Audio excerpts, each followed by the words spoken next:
Hello guys, welcome to my YouTube channel chemistry mentor. तो आज का ये टॉपिक रहेगा हमारा इनऑर्गेनिक केमिस्ट्री, जो कि बीएससी फर्स्ट ईयर की बुक हम स्टार्ट कर चुके हैं और इसकी सेकंड यूनिट की शायद ये फोर्थ वीडियो रहेगी हमारी बीएससी फर्स्ट ईयर की। और आज का टॉपिक रहेगा हमारा इलेक्ट्रॉन गेन एंथैल्पी। पिछली वीडियो में हमने आयनाइजेशन एंथैल्पी पढ़ा था, तो इस वीडियो में हम पढ़ेंगे इलेक्ट्रॉन गेन एंथैल्पी। ठीक है, इलेक्ट्रॉन गेन एंथैल्पी के बारे में जितना भी क्वेश्चंस पॉसिबल हैं आने एग्ज़ाम में और जो भी है, मतलब सारे कंसेप्ट हम आज इस वीडियो में कवर करेंगे। यह इलेक्ट्रॉन गेन एंथैल्पी। तो सबसे पहले अगर आप इस चैनल पर नए हैं तो हमारे इस चैनल को सब्सक्राइब करें और बेल आइकन को प्रेस करें ताकि नई वीडियो का नोटिफिकेशन आपके पास सबसे पहले पहुंच जाए। तो चलिए शुरू करते हैं इलेक्ट्रॉन गेन एंथैल्पी से। तो सबसे पहले इलेक्ट्रॉन गेन एंथैल्पी की डेफिनेशन पे आते हैं, होती क्या है। ठीक है, और इसको समझते हैं अच्छी तरह से कि इलेक्ट्रॉन गेन एंथैल्पी होती क्या है और आयनाइजेशन एंथैल्पी से ये कैसे डिफर करती है। तो सबसे पहले अगर मैं आपको थोड़ा सा रिवाइज कराऊं, मैंने आयनाइजेशन एंथैल्पी बताया था कि जब भी हम वैलेंस इलेक्ट्रॉन को न्यूक्लियस के अट्रैक्शन से वैलेंस इलेक्ट्रॉन को न्यूक्लियस के अट्रैक्शन से बिल्कुल दूर ले जाते हैं तो हमें कुछ एनर्जी इसको देनी पड़ेगी। ठीक है, क्योंकि कुछ एनर्जी देने के बाद ही हम किसी के अट्रैक्शन से उस चीज़ को हटा सकते हैं। तो उस एनर्जी को जो हमने देनी पड़ी, ठीक है, ये गिवन होती है, देनी पड़ती है।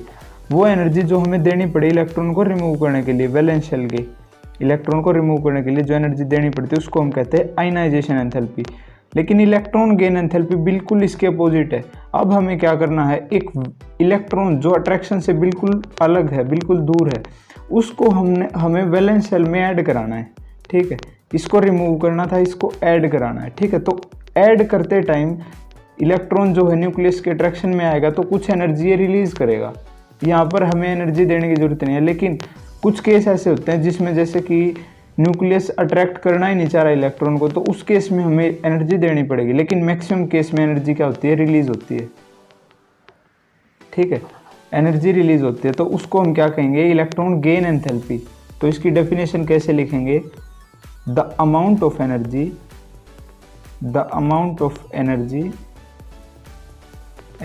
released, या हम सिंपल कह सकते हैं changed, the amount of energy changed, क्योंकि रिलीज भी हो सकती है और कभी कभी वो एनर्जी में देनी पड़ सकती है। तो इसलिए हम सीधा ही लिखते हैं the amount of energy changed when an electron is added to isolated gaseous atom to form isolated gaseous anion। ठीक है, हमने क्या किया था, आयनाइजेशन एंथैल्पी में एनर्जी जो है, कुछ एनर्जी दी थी इसको, आयनाइजेशन एनर्जी थी, जो उसके बाद क्या हुआ था, ये कैटायन बन गया था और इलेक्ट्रॉन रिलीज हो गया था। इसमें क्या होगा, इसमें होगा कि एक इलेक्ट्रॉन हमें ऐड करना है। ठीक है, एक इलेक्ट्रॉन ऐड करना है तो ये क्या बन जाएगा, F नेगेटिव बन जाएगा और एनर्जी कुछ रिलीज हो जाएगी। इसको हम क्या कहेंगे, इलेक्ट्रॉन गेन एनर्जी। ठीक है, तो यहाँ पर ये कंसेप्ट है, जैसे कि फ्लोरीन ने एक इलेक्ट्रॉन एक्सेप्ट कर लिया और फ्लोराइड आयन बन गया और कुछ एनर्जी होगी रिलीज, तो उस रिलीज्ड एनर्जी को हम क्या कहेंगे, इलेक्ट्रॉन गेन एंथैल्पी। ठीक है, अब हम पढ़ रहे हैं पीरियोडिक प्रॉपर्टीज। ठीक है, हम पढ़ रहे हैं पीरियोडिक प्रॉपर्टीज। तो पीरियोडिक प्रॉपर्टीज में आयनाइजेशन एंथैल्पी किस किस फैक्टर पे डिपेंड करती है, वो हम फैक्टर्स पढ़ेंगे। फैक्टर अफेक्टिंग इलेक्ट्रॉन एफिनिटी भी कह सकते हैं इसको, इलेक्ट्रॉन गेन एंथैल्पी भी कह सकते हैं। ठीक है, ये इंपॉर्टेंट चीज़ है कि इलेक्ट्रॉन गेन एंथैल्पी भी बोल सकते हैं इसको, इलेक्ट्रॉन एफिनिटी भी बोल सकते हैं, इलेक्ट्रॉन एफिनिटी। ठीक है, अब हम पढ़ेंगे इसके factors, factor affecting electron affinity या फिर ionisation electron gain enthalpy, sorry. ठीक है, फैक्टर्स। तो फर्स्ट फैक्टर आता है न्यूक्लियर चार्ज। न्यूक्लियर चार्ज, अब क्या है कि हमें न्यूक्लियस की अट्रैक्शन में इलेक्ट्रॉन को लेके आना है। तो सिंपल है, जितना न्यूक्लियस पे चार्ज ज़्यादा होगा उतना ही इजीली अट्रैक्ट कर लेगा और उतनी ही ज़्यादा एनर्जी रिलीज होगी। ठीक है, तो मतलब न्यूक्लियर चार्ज का बढ़ना इलेक्ट्रॉन गेन एंथैल्पी भी बढ़ाएगा। क्यों बढ़ाएगा, क्योंकि जितना जल्दी इलेक्ट्रॉन को अट्रैक्ट करेगा उतनी ही ज़्यादा एनर्जी रिलीज करवाएगा ये। ठीक है, उतना ही सिंपली जो है इलेक्ट्रॉन ऐड हो जाएगा। तो क्या है, ग्रेटर द न्यूक्लियर चार्ज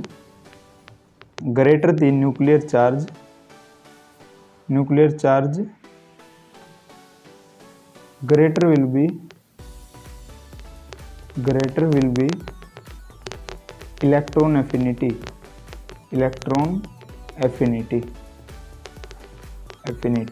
इसका मतलब क्या है कि जितना ज़्यादा न्यूक्लियस पे चार्ज होगा उतना ही जल्दी वो इलेक्ट्रॉन को अट्रैक्ट करेगा, ठीक है। लेकिन आयनाइजेशन एंथैल्पी में था अपोजिट, क्योंकि वहाँ पर न्यूक्लियर चार्ज बढ़ने की वजह से इलेक्ट्रॉन निकालना मुश्किल था, ठीक है। तो वहाँ पर जो है आयनाइजेशन एंथैल्पी ज़्यादा हो रही थी। लेकिन यहाँ पे इलेक्ट्रॉन एफिनिटी क्या होगी, जैसे जैसे चार्ज बढ़ेगा उतनी ही ज़्यादा इलेक्ट्रॉन एफिनिटी जो है इंक्रीज होगी। अब सेकंड क्या है, सेकंड आता है साइज ऑफ एटम, ठीक है। साइज ऑफ एटम जितना ज़्यादा, एक बात सोचने की, जैसे कि ये एक हमारे पास एक एटम है, ये उससे बड़ा एटम और ये उससे बड़ा एटम है। अब हमें क्या करना है, इलेक्ट्रॉन को न्यूक्लियस के अट्रैक्शन में लेके आना है। मान लिया न्यूक्लियस की अट्रैक्शन यहाँ तक है, यहाँ पे न्यूक्लियस की अट्रैक्शन यहाँ तक है, ठीक है। इलेक्ट्रॉन है यहाँ पे और यहाँ पे भी यहाँ तक है और इलेक्ट्रॉन है यहाँ पे। अब क्या होता है, जितना ज़्यादा साइज बढ़ जाता है न्यूक्लियस की अट्रैक्शन दूर तक जो है, साइज बढ़ने से क्या होगा, अट्रैक्शन जो है कम होती चली जाएगी जितना हम आगे जाएंगे, ठीक है। जितना छोटा एटम होगा उतनी ही ज़्यादा अट्रैक्शन होगी उसकी, लेकिन जितना साइज बढ़ता चला जाएगा उतनी ही इस इलेक्ट्रॉन, जैसे डिस्टेंस बढ़ गया ना इलेक्ट्रॉन और न्यूक्लियस के बीच में, और हमें पता है जो फोर्स होती है इलेक्ट्रोस्टैटिक फोर्स, वो डिस्टेंस की इनवर्सली प्रोपोर्शनल होती है, ठीक है। तो डिस्टेंस की इनवर्सली प्रोपोर्शनल होगी तो क्या होगा, तो जितना ज़्यादा डिस्टेंस बढ़ेगा उतना ही कम अट्रैक्ट करेगा न्यूक्लियस इस इलेक्ट्रॉन को। तो इसका मतलब क्या है, कम अट्रैक्शन की वजह से इलेक्ट्रॉन एफिनिटी जो है घट जाती है, या हम कहीं एनर्जी कम रिलीज होती है, ठीक है। तो साइज के जो है, साइज के इलेक्ट्रॉन एफिनिटी इनवर्सली प्रोपोर्शनल होती है, जितना बढ़ेगा साइज उतनी ही ये घट जाएगी, ठीक है। इलेक्ट्रॉन गेन एंथैल्पी भी हम इसको बोल सकते हैं और इलेक्ट्रॉन एफिनिटी बोल सकते हैं। इसको हम डिनोट करते हैं डेल्टा ई जी एच से। ई मतलब इलेक्ट्रॉन, जी मतलब गेन, एच मतलब एंथैल्पी, और इलेक्ट्रॉन आयनाइजेशन एंथैल्पी को डिनोट करते थे हम delta I ji H, I H sorry, simple ये होती है आयनाइजेशन एंथैल्पी, और इसको डिनोट करते हैं डेल्टा ई जी एच से। अब तीसरा फैक्टर आता है हमारे पास इलेक्ट्रॉनिक कॉन्फ़िगरेशन, ठीक है। तीसरा फैक्टर आता है इलेक्ट्रॉनिक कॉन्फ़िगरेशन का, इलेक्ट्रॉनिक कॉन्फ़िगरेशन।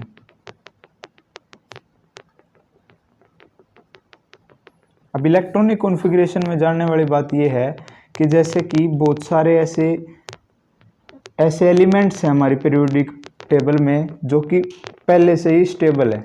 फॉर एग्जांपल जितनी भी नोबल गैसेज हैं, जैसे कि मैं बात करूं नियोन की, जिसका एटॉमिक नंबर होता है 10, जिसके शेल में 2 और 8 इलेक्ट्रॉन होते हैं, ये न्यूक्लियस है। अब 8 इलेक्ट्रॉन इसके पास तो पहले से ही स्टेबल इलेक्ट्रॉनिक कॉन्फ़िगरेशन है, तो ये एक इलेक्ट्रॉन ऐड करना नहीं चाहेगी अपने अंदर, तो इसकी जो है इलेक्ट्रॉनिक कॉन्फ़िगरेशन की वजह से जो इसकी टेंडेंसी जो है अलग हो गई। अगर मैं बात करूं किसी कॉन्फ़िगरेशन, जैसे कि अगर मैं बात करूं फ्लोरीन है, फ्लोरीन की कॉन्फ़िगरेशन होती है, एटॉमिक नंबर होता है इसका 9, तो कॉन्फ़िगरेशन होगी 2 और 7, ये सिंपल बता रहा हूं मैं, 2 और 7, ठीक है। और अगर कॉम्प्लिकेटेड कॉन्फ़िगरेशन की बात करूं तो वो क्या होगी, 1s2 2s2 2p5, ठीक है। तो 2s2 2p5 ये पूरी सेकंड शेल होती है हमारे पास, जिसमें कि p सब शेल में 5 इलेक्ट्रॉन है, होने चाहिए थे 6, तो एक इलेक्ट्रॉन की इसके पास हाईली टेंडेंसी है इसको अट्रैक्ट करने की, तो ये जो है बहुत ही ज़्यादा एनर्जी से इसको अट्रैक्ट करेगा न्यूक्लियस, और इसका मतलब यहाँ पर इलेक्ट्रॉन गेन एंथैल्पी जो है बहुत ही ज़्यादा होगी, ठीक है। तो ये फैक्टर्स हैं सारे इलेक्ट्रॉनिक कॉन्फ़िगरेशन के।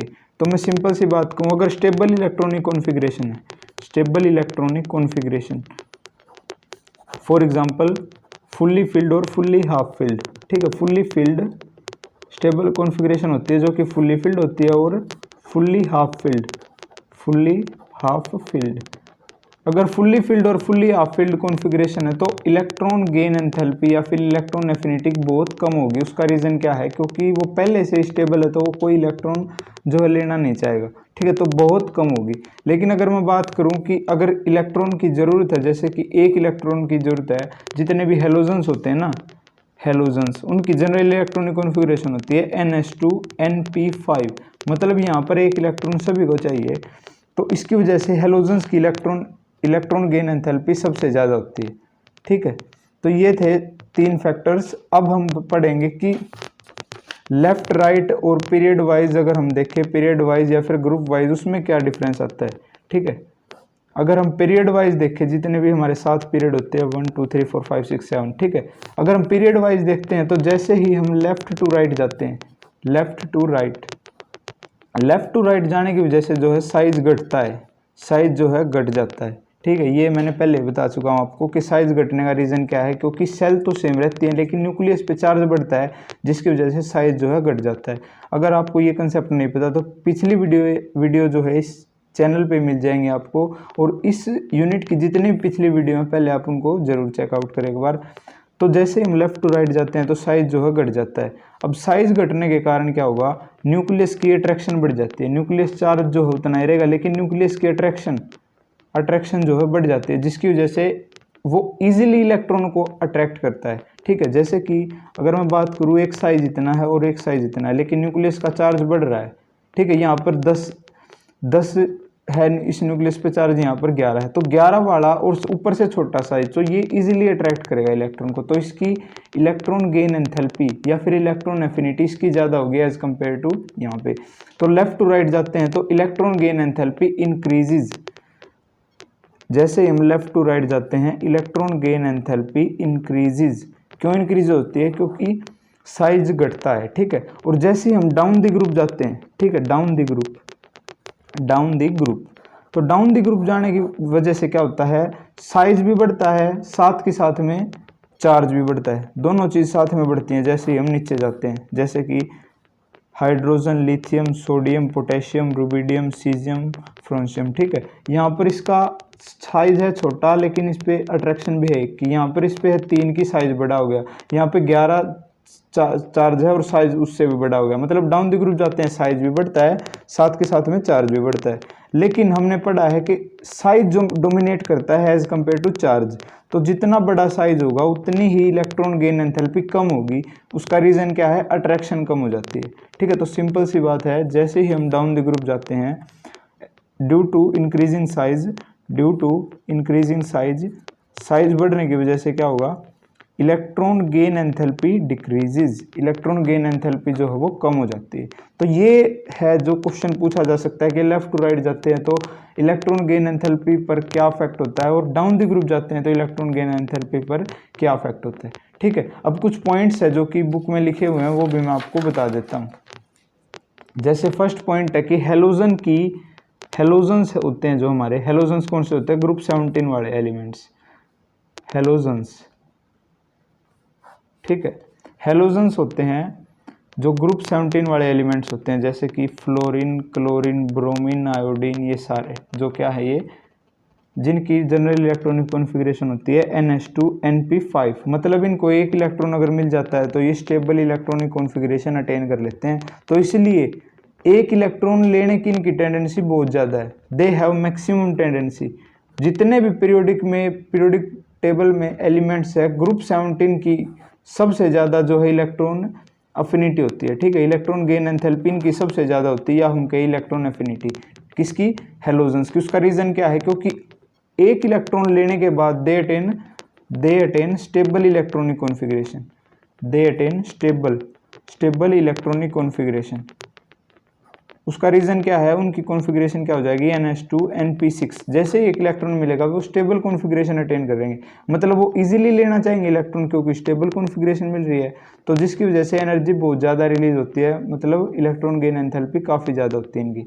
ठीक है, और कॉन्फ़िगरेशन क्या हो जाएगी एक इलेक्ट्रॉन लेने के बाद, NH2NP6। ठीक है, तो एक तो था ये वाला कंसेप्ट, और मैं आपको बुक में दिखा देता हूँ। एक तो ये था कि halogens have highest electron affinity, तो उसका रीज़न मैंने आपको बता दिया, क्योंकि एक इलेक्ट्रॉन लेने के बाद ये स्टेबल हो जाते हैं। अगला जो है पॉइंट है कि electron affinity of noble gases are 0 while those of beryllium, magnesium, nitrogen and phosphorus are almost 0। तो उसका भी रीज़न मैं आपको बताता हूँ कि ये कह रहे हैं कि नोबल गैसेज जो होती हैं, नोबल गैसेज कौन सी होती हैं, जो ग्रुप 18 एलिमेंट होते हैं हमारे, ग्रुप 18 के जितने भी एलिमेंट हैं, जैसे कि helium, neon, argon, krypton, xenon, radon. ठीक है, जितने भी सारे होते हैं वो क्या होते हैं, ग्रुप 18 एलिमेंट होते हैं। इन सभी को क्या कहते हैं, नोबल गैसेज, और इनकी कॉन्फ़िगरेशन होती है NH2NP6। They have stable electronic configuration. अब किसी की स्टेबल इलेक्ट्रॉनिक कॉन्फ़िगरेशन है तो वो और इलेक्ट्रॉन क्यों लेना चाहेगा, तो इसी वजह से ये इलेक्ट्रॉन लेने की टेंडेंसी इनकी लगभग 0 होती है। तो इसलिए कहा गया कि दे हैव 0 इलेक्ट्रॉन एफिनिटी या फिर इलेक्ट्रॉन गेन एंथैल्पी, उसका रीज़न क्या है? क्योंकि they have already stable electronic configuration, इनके पास पहले स्टेबल इलेक्ट्रॉनिक कॉन्फ़िगरेशन है। किसी को अगर ज़रूरत होगी इलेक्ट्रॉन की तभी तो लेगा वो, लेकिन इनको ज़रूरत ही नहीं है, ठीक है। और आगे भी कहा गया कि बेरिलियम, मैग्नीशियम, नाइट्रोजन और फॉस्फोरस, इनकी इलेक्ट्रॉनिक कॉन्फ़िगरेशन जो है उसके अकॉर्डिंग मैं आपको बताता हूँ कि इनकी भी ऑलमोस्ट जीरो क्यों होती है। देखो सबसे पहले आता है बेरिलियम। बेरिलियम कहाँ पे आता है? बेरिलियम जो है hydrogen, helium, lithium, beryllium, hydrogen, helium, lithium और बेरिलियम, बेरिलियम आता है यहाँ पर। तो बेरिलियम की इलेक्ट्रॉनिक कॉन्फ़िगरेशन होती है 1s2 2s2, ठीक है, ये होती है। तो इसकी इलेक्ट्रॉनिक कॉन्फ़िगरेशन होती है 1s2 2s2। अब 2s2 मतलब दूसरी शेल में, एस सब शेल में 2 इलेक्ट्रॉन, तो 2 से ज़्यादा तो एस सब शेल में आ नहीं सकते क्योंकि इसके पास सिर्फ एक ही ऑर्बिटल होता है, ठीक है। अब 2 इलेक्ट्रॉन कंप्लीट आ गए तो इसकी जो है इलेक्ट्रॉनिक कॉन्फ़िगरेशन जो है स्टेबल है, ठीक है। According to this Bohr configuration जो है इसकी इलेक्ट्रॉनिक कॉन्फ़िगरेशन स्टेबल है। अब 2 से ज़्यादा एस सब शेल में इलेक्ट्रॉन पॉसिबल ही नहीं है, तो इसीलिए इसकी भी ऑलमोस्ट जीरो होती है, कंप्लीट जीरो नहीं होती, क्योंकि 1s2 2s2 2p6 2p6 2p zero होता है। यहाँ पे 2p जो है सेकंड सब शेल जो p होती है वो खाली होती है, तो उसमें इलेक्ट्रॉन अगर हम चाहें तो ऐड करा सकते हैं, लेकिन उसके लिए हमें एनर्जी देनी पड़ेगी, ठीक है। या मतलब ये थोड़ी बहुत रिलीज भी कर सकता है, लेकिन ऑलमोस्ट जीरो होती है इसकी। वैसे ही अगर हम मैग्नीशियम की बात करें, बेरिलियम, मैग्नीशियम इसके नीचे ही आता है, बिल्कुल सेम यही रीज़न है उसका भी। नाइट्रोजन की बात करें तो नाइट्रोजन की इलेक्ट्रॉनिक कॉन्फ़िगरेशन होती है 1s2 2s2 2p3, I think ये होती है, ठीक है। Hydrogen, helium, lithium, beryllium, boron, carbon, nitrogen, 7 electron होते हैं, तो 3 और 2 5 और 2 7, ठीक है, कंप्लीट है।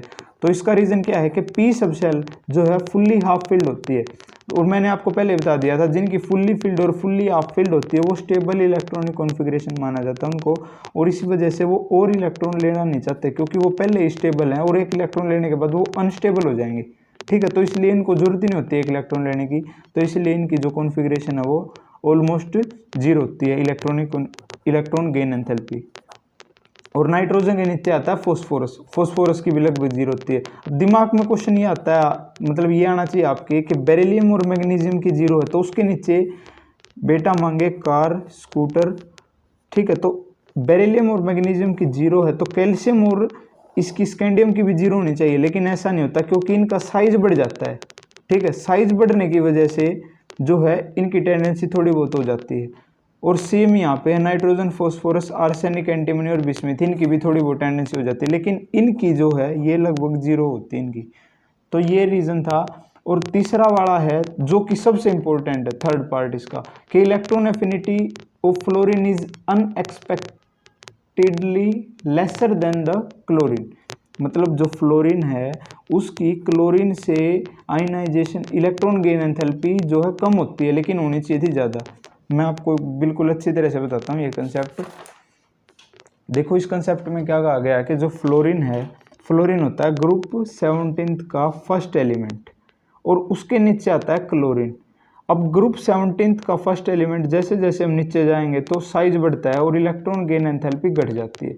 तो इसका मतलब fluorine should have maximum electron gain enthalpy, ठीक है। फ्लोरीन की मैक्सिमम इलेक्ट्रॉन गेन एंथैल्पी होनी चाहिए थी उसके ग्रुप में, लेकिन रीज़न क्या आता है, यहाँ पे एक एक्सेप्शन आता है। वो क्या है कि फ्लोरीन का जो साइज है वो इतना छोटा होता है कि जैसे ही उस पर, जैसे कि इस पे 7 इलेक्ट्रॉन है, ठीक है, 1 2 3 4 5 6 7, ठीक है। और ये क्लोरीन है, इस पे भी 7 इलेक्ट्रॉन है, 3 4 5 6 7, ठीक है। अब एक इलेक्ट्रॉन यहाँ पे भी ऐड हो सकता है, एक इलेक्ट्रॉन यहाँ पे भी ऐड हो सकता है। ये है फ्लोरीन और ये है क्लोरीन। अब यहाँ पे देखने वाली बात यह है कि फ्लोरीन की टेंडेंसी ज़्यादा है इस इलेक्ट्रॉन को अट्रैक्ट करने की एज कम्पेयर टू क्लोरीन, क्योंकि यहाँ पे साइज छोटा है, न्यूक्लियस पे चार्ज क्लोरीन में ज़्यादा है, लेकिन फिर भी साइज इसका छोटा है। लेकिन होता क्या है, जैसे ये इलेक्ट्रॉन फ्लोरीन एटम के नज़दीक आता है ना, तो यहाँ पर साइज छोटा होने की वजह से इलेक्ट्रॉन के बीच में रिपल्शन हो जाती है, ठीक है।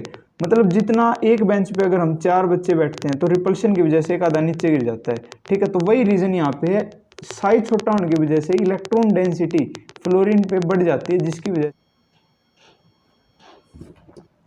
जो इलेक्ट्रॉन डेंसिटी है वो फ्लोरीन पे बढ़ जाती है, जिसकी वजह से इलेक्ट्रॉन के लिए इलेक्ट्रॉनिक रिपल्शन हो जाती है। ठीक है, इसको हम क्या कहते हैं, इंटर इलेक्ट्रॉनिक रिपल्शन।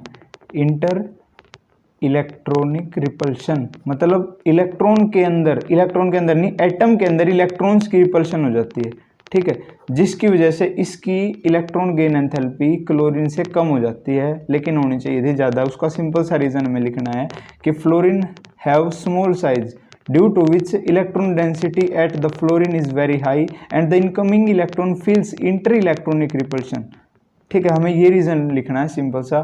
तो यही कंसेप्ट था कंप्लीट हमारा जो है इलेक्ट्रॉन एफिनिटी का। अब सक्सेसिव इलेक्ट्रॉन एफिनिटीज़ का तो हमें पता ही है, एक के बाद एक इलेक्ट्रॉन निकलना। जैसे कि ऑक्सीजन है, ऑक्सीजन में हमें पहला इलेक्ट्रॉन ऐड कराना है। ठीक है, पहला इलेक्ट्रॉन हमें देना है तो कुछ एनर्जी रिलीज होगी और ये बन जाएगा O नेगेटिव, साथ में कुछ इलेक्ट्रॉन गेन एंथैल्पी रिलीज होगी। अब एक ऑक्सीजन की हमने देखा है कि O2 नेगेटिव होता है, क्योंकि ऑक्सीजन की टेंडेंसी होती है 2 इलेक्ट्रॉन लेने की। तो इसको हम कहेंगे सक्सेसिव इलेक्ट्रॉन गेन एंथैल्पी, मतलब एक इलेक्ट्रॉन के बाद दूसरा इलेक्ट्रॉन ऐड करना। अब दूसरा इलेक्ट्रॉन हम O नेगेटिव में ऐड करेंगे, एक इलेक्ट्रॉन और यहाँ पे O2 नेगेटिव हो जाएगा और यहाँ पे भी कुछ एनर्जी रिलीज होगी। तो इसको हम कहते हैं simply successive electron gain enthalpy. ये मैं आपको पहले भी एक्सप्लेन कर चुका हूँ, तो ये कुछ इतना इंपॉर्टेंट भी नहीं है। सबसे इंपॉर्टेंट तो यही क्वेश्चन आता है कि फ्लोरीन की जो है इलेक्ट्रॉन गेन एंथैल्पी क्लोरीन से कम क्यों जाती है, बल्कि होनी ज़्यादा चाहिए थी। तो उसका रीज़न मैंने बता दिया, साइज है उसका रीज़न। फ्लोरीन का साइज जो है काफ़ी छोटा हो जाता है, जिसकी वजह से इंटर इलेक्ट्रॉनिक रिपल्शन का जो ये शिकार हो जाता है। तो आज के लिए इतना ही। तो नेक्स्ट वीडियो में हम पढ़ेंगे जो है, नेक्स्ट वीडियो रहेगी हमारी इलेक्ट्रॉन नेगेटिविटी के बारे में, इलेक्ट्रॉन नेगेटिविटी वो। और ये वीडियो इस चैप्टर की जो है लास्ट वीडियो रहेगी, जो कि ये 5th वीडियो रहेगी मेरे ख्याल से। तो इस वीडियो के बाद जो है ये यूनिट, सेकंड यूनिट भी कंप्लीट हो जाएगी।